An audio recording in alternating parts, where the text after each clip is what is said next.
Agenda 21. Voici l'agenda du XXIe siècle, d'où son nom. Il est tiré de documents de diverses natures. L'agenda 21 prévoit ce qui suit.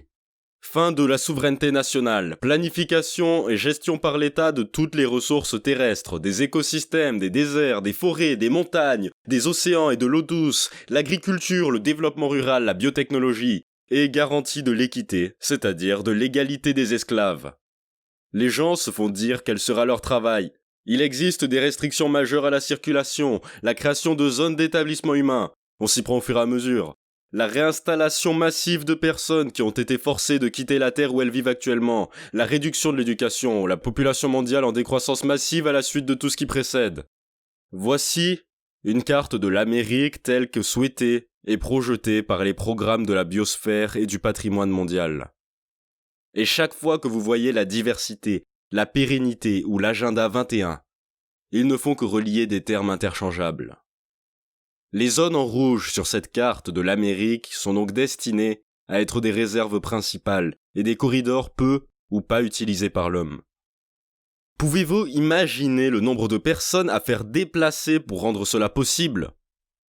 Ensuite, vous avez toutes les zones jaunes, les zones tampons, l'utilisation hautement réglementée. Et l'utilisation normale, ce ne sont que les zones vertes. Regardez ce qui se passe dans toute l'Amérique, 300 millions de personnes. Et l'idée est de faire de vastes zones de terre, de les interdire à l'homme et à l'activité humaine, sous prétexte de sauver l'environnement, alors que ce qu'il en est, c'est de tout prendre pour les moins de 1%. Ce qu'ils veulent faire, c'est de concentrer les masses dans plein de très petites boîtes, où ils peuvent être surveillés 24 heures sur 24. Maintenant, faites sortir les citoyens de leur terre.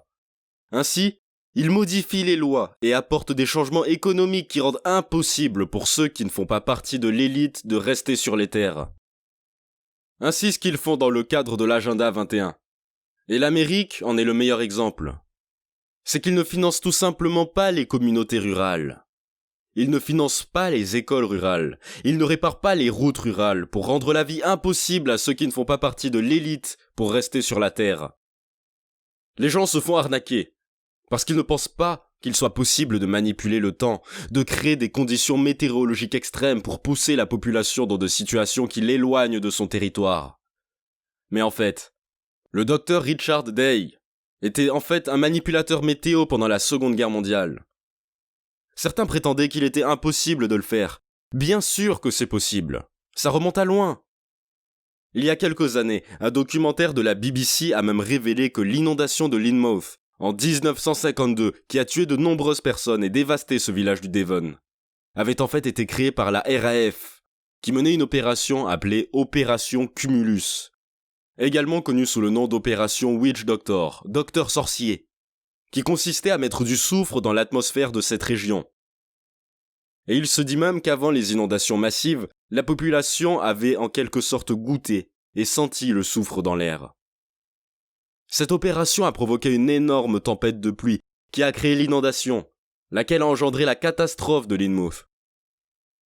C'était en 1996, un document officiel de l'armée de l'air américaine, décrivant la création artificielle d'inondations, d'ouragans, de sécheresses et de tremblements de terre. Et il poursuit. Que la modification devienne une partie de la sécurité nationale et internationale et puisse être faite unilatéralement. Elle pourrait avoir des applications offensives ou défensives et même être utilisée à des fins de dissuasion. La capacité de générer des précipitations, du brouillard et des tempêtes sur Terre ou de modifier la météo spatiale et la création de conditions météorologiques artificielles font toute partie d'un ensemble intégré de technologies militaires. Ils manipulent le temps comme des fous. C'est l'agenda 21, les zones de peuplement humain. Comme vous l'avez vu, c'est dans leurs propres documents.